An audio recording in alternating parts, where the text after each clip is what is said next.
يا مساء الفل على احلى جماهير في الدنيا، وحشتوني جدا جدا جدا. يا رب يكون الجميع بخير وفي احسن حال.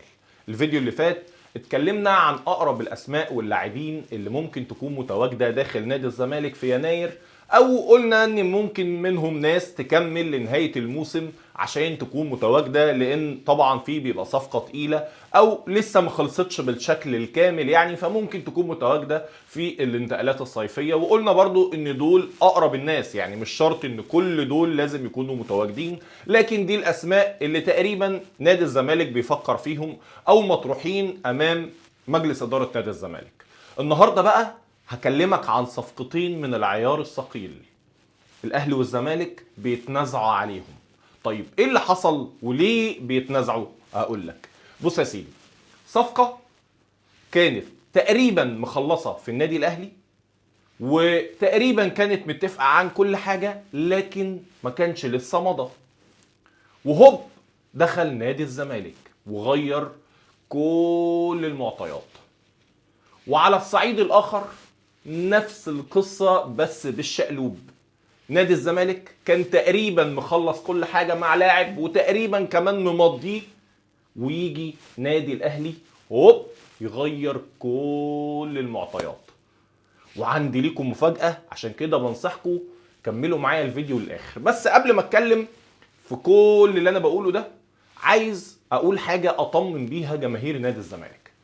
عايز اقول لجماهير نادي الزمالك ان كل الصفقات اللي ان شاء الله هتتم في يناير وكل الصفقات اللي هتكون متواجده في يناير هتكون صفقات قويه وهتكون صفقات بقيمه وتاريخ نادي الزمالك.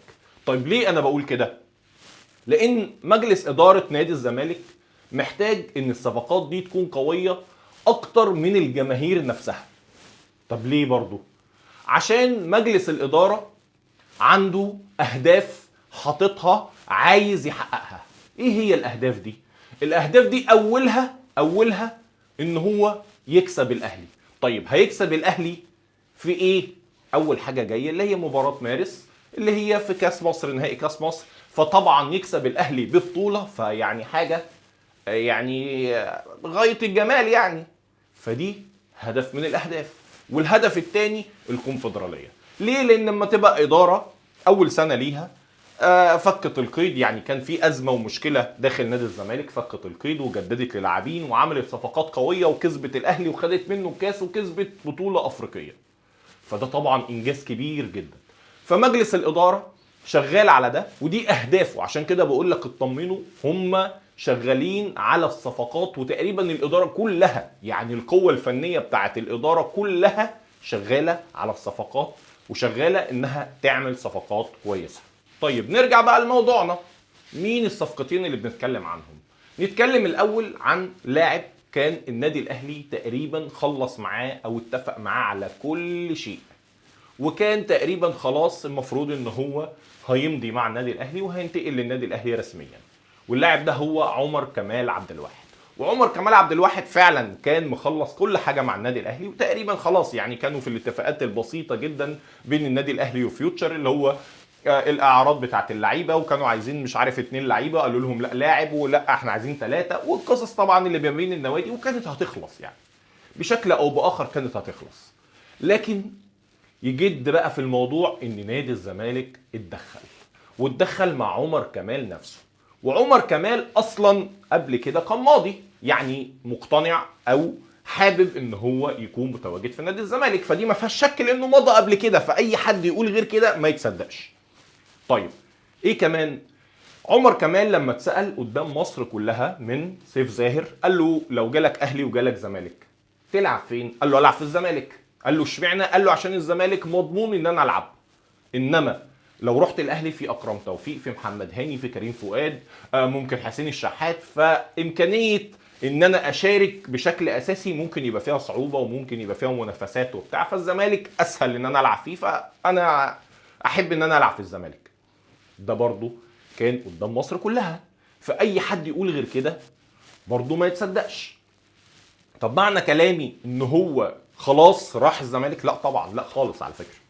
والمفروض ان هو كان راجع من اللي هو الكاس سوبر، المفروض ان هو كان هيخلصوا القصه بتاعه الانتقال دي. وهو الراجل بصراحه قالها واضحه وصريحه ان هو مش عايز يمشي غير عن طريق فيوتشر، لان هو في المفروض اخر الموسم هيكون فري.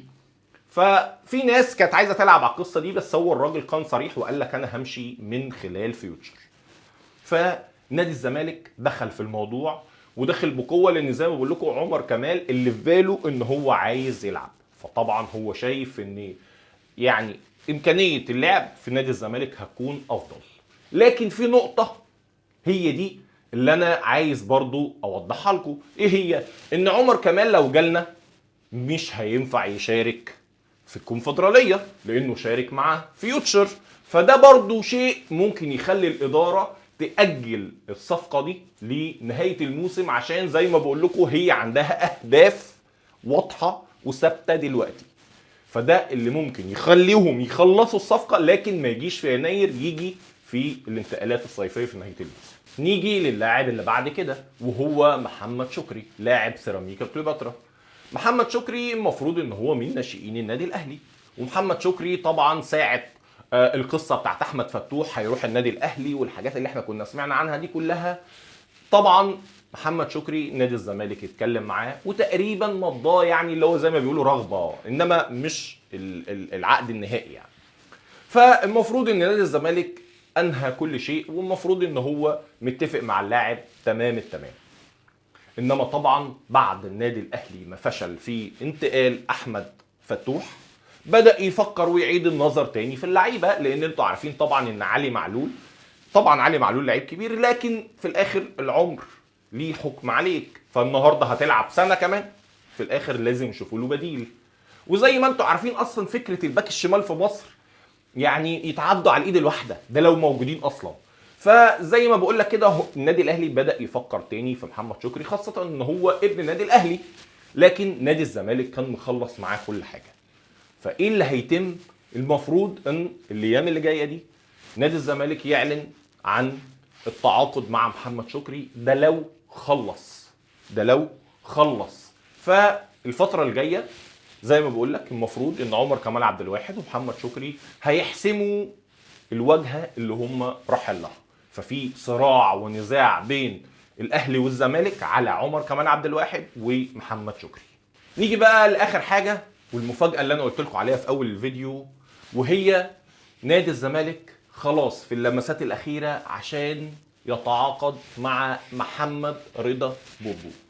محمد رضا بوبو خلاص يعني على اعتاب نادي الزمالك، والحقيقه كمان انه مش هو بس، هو ومصطفى فتحي الاثنين احتماليه وجودهم داخل نادي الزمالك في يناير تتعدى ال 95%.